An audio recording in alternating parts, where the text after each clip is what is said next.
A docuseries called You Are What You Eat came in at number 3 on Netflix popularity charts, and I see renewed interest in plant-based eating as an opportunity to offer another line of thinking not really explored in the show: animal rights and animal welfare. So in this video, I will present to you a mix of history and philosophy surrounding animal ethics, a gentle introduction to a world which, until a couple years ago, I really didn't know existed, but one that's changed my mind and maybe will challenge yours. People often get interested in plant-based eating for their own health. They saw an influencer or a film, maybe they come to it out of anxiety about climate change, and maybe, like me, exploring those lines of thought eventually leads to the curious term animal rights or animal liberation, which even the author of the book which carries that title admits in his introduction can sound like a bit of a joke when you first hear it. Like, are we serious here? Is animal liberation some sort of satire? I had that reaction too when I first came across this stuff. Come on, we got wars, threats to democracy, we got a rapidly changing economic system, women's rights are in flux, the culture war is posing a legitimate threat to LGBT folks. Like, shouldn't we prioritize one of those things before we get to the plight of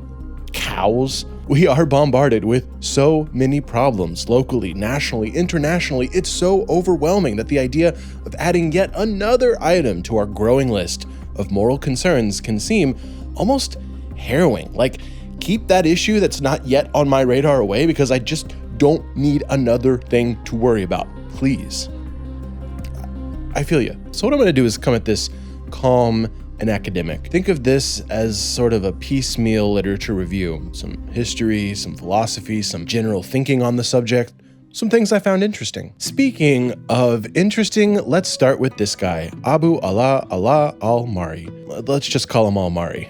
He was born in 973 south of Aleppo in modern-day Syria. Al-Mari was potentially the first vegan recorded in history. And Al-Mari does appear to have espoused a vegan view. He opposed killing animals, of course eating them, using their skins for clothes, drinking milk, even taking honey. He said, "Do not unjustly eat fish the water has given up, and do not desire as food the flesh of slaughtered animals, or the white milk of mothers who intended its pure draught for their young, not noble ladies. And do not grieve the unsuspecting birds by taking eggs, for injustice is the worst of crimes. And spare the honey which the bees get industriously." Al-Mari came to believe in the sanctity of life, and that those who cause suffering would be held to account. In one anecdote, Al-Mari wrote of fate personified. Fate sees human suffering and is uninterested. Quote, "I found fate tongue-tied, bereft of mercy." Fate is unmoved by human suffering in the passage because it is reflecting the uninterested, callous reaction humans have towards the suffering they impose. You can find a lot of vegetarianism in the world prior to the 20th century, so avoidance of meat, but not much of what we would call veganism, avoidance of all animal products.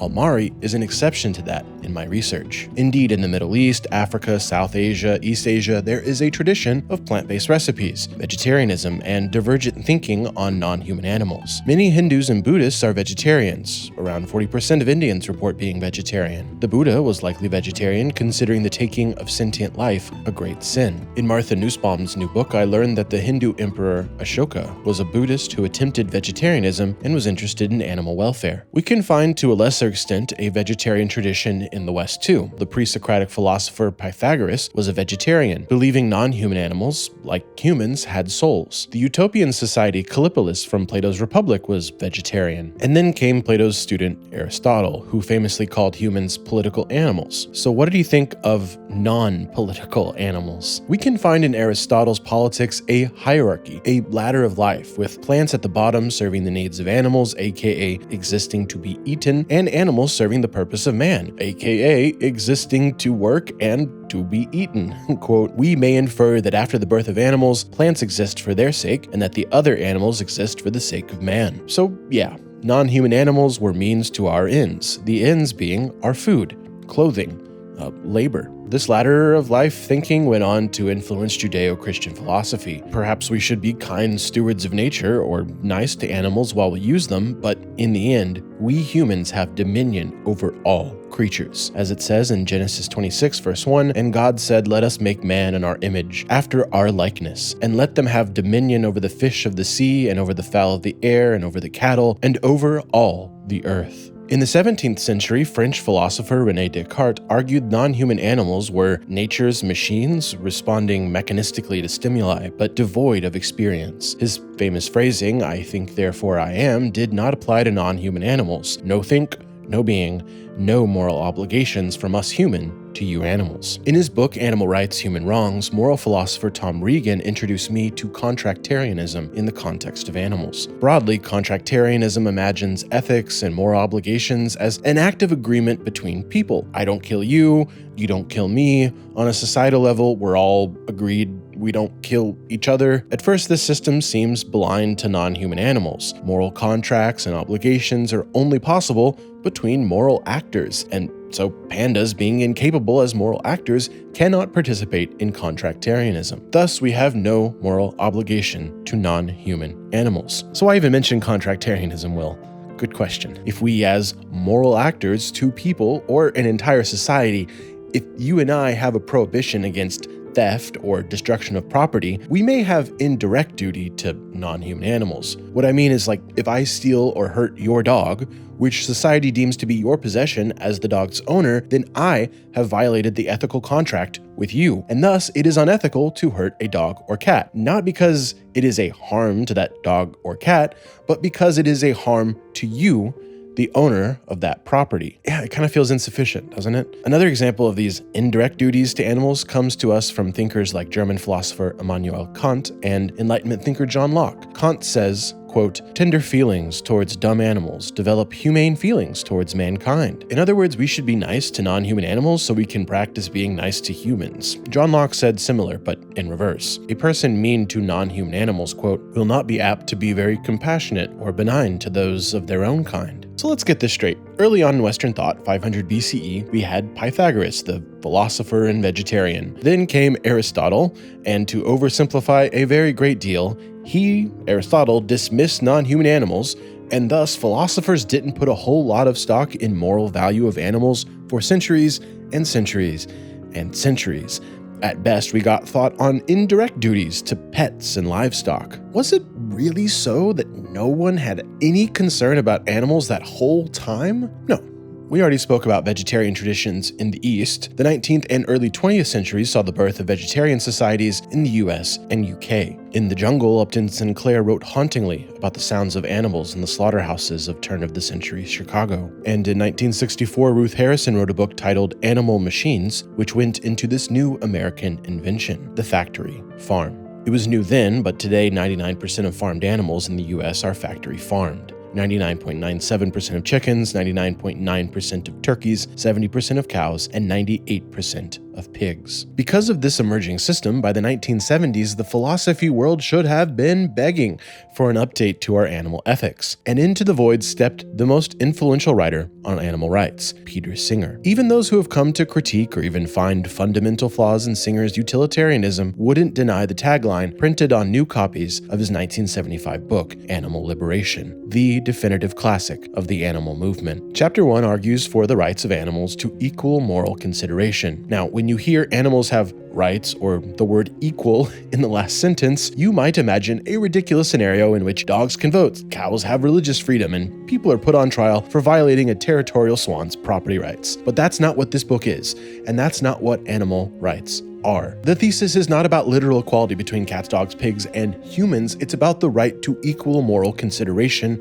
of interests. Quote, "Equal consideration does not dictate that all creatures must be treated alike. If a non-human animal is sentient and has interests, they're due consideration alongside our human interests. We weigh all those interests all together and try to build a society that's fair to all capable of suffering from lack of moral consideration." Singer is a utilitarian, heavily influenced by the English philosopher Jeremy Bentham. In the footnotes of one of Bentham's works, he writes this oft-repeated line about non-human animals. "The question is not can they reason, nor can they talk, but can they suffer?" In her book, Justice for Animals, Martha Nussbaum offers a quote from a friend of Bentham, John Stuart Mill, who asked, "Granted that any practice causes more pain to animals than it gives pleasure to man, is that practice moral or immoral?" These lines of thought influenced Singer while working on animal liberation. These lines of thought are only possible if you vacate Aristotle's ladder of nature or Descartes' natural machines and consider that non-human animals themselves might have interests in performing natural behaviors, in survival, in avoiding pain, in flourishing. Singer argues that this consideration of interest should be extended to all sentient creatures, not just humans. A rock, Singer argues, doesn't have interests, as it isn't sentient. So it being kicked, you go kick a rock, it's of no moral concern. But a farm pig suffers when castrated without anesthesia. It shows outward signs of distress, tries to flee, flinches, squeals. It has an apparent interest in not suffering, and so that interest should be considered, weighed with other interests. We might conclude that our interest in enjoying bacon should be weighted more heavily than a pig's interest in not suffering anesthesia-free procedures, or we might not. The point of Singer's writing is that we at least do the weighing. And that's actually a perfect moment to note that Singer is not opposed to eating animals in principle, just as you probably aren't. But the real question is, how much suffering is too much to get to our plates? How much can we and the companies we pay to rear animals ignore the immense and frankly indescribable suffering imposed on farm animals? And if that suffering is too much of a violation of the interests of animals to live without long-enduring immense pain, does that necessitate stronger animal welfare laws, the abolition of all factory farming? The animal activists since the publication of Animal Liberation have thought just that. Organizations like Mercy for Animals, the Humane Society, and yes,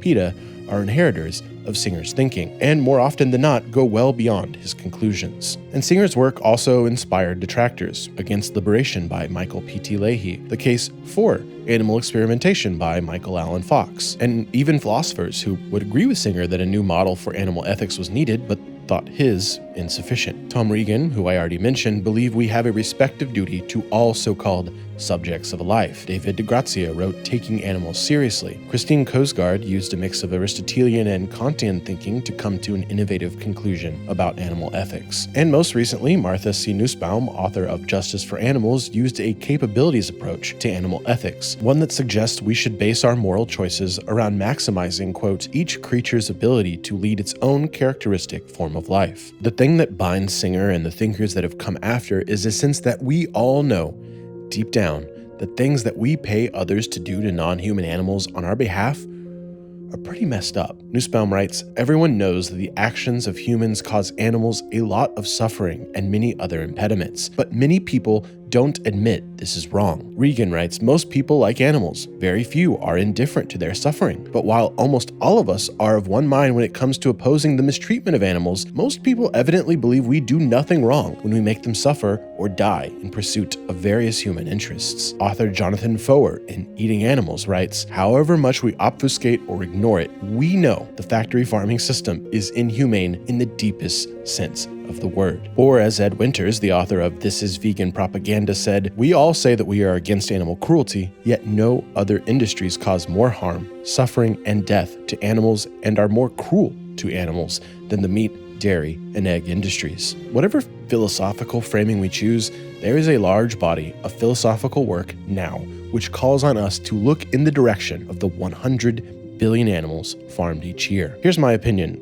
I think there's something deeply wrong with how we treat animals, and it demands our attention, busy and overwhelmed as we are. And thus I want to bring us back to the beginning. The idea of adding yet another item to our growing list of moral concerns can seem overwhelming. And even if some of this animal philosophy stuff resonates with us, even if the horrible practices of factory farms bother us, it's easier just to look away. And I really get that. There are just so many injustices out there for the 8 billion humans on Earth. How in the world can we concern ourselves with 100 billion farmed animals? But that's just it. Even if you think a human life is worth so much more than a pig, how much more worth is it? How many horrendously inhumane pig lives are worth human pleasure? Because even if a pig or a cow's life is worth only a minute fraction of a human life, we are talking about billions and billions and billions of animals. And God forbid we include fish, maybe trillions of creatures suffering every year. How high does that number need to go before we consider we might have a moral crisis on our hands? Factory farming procures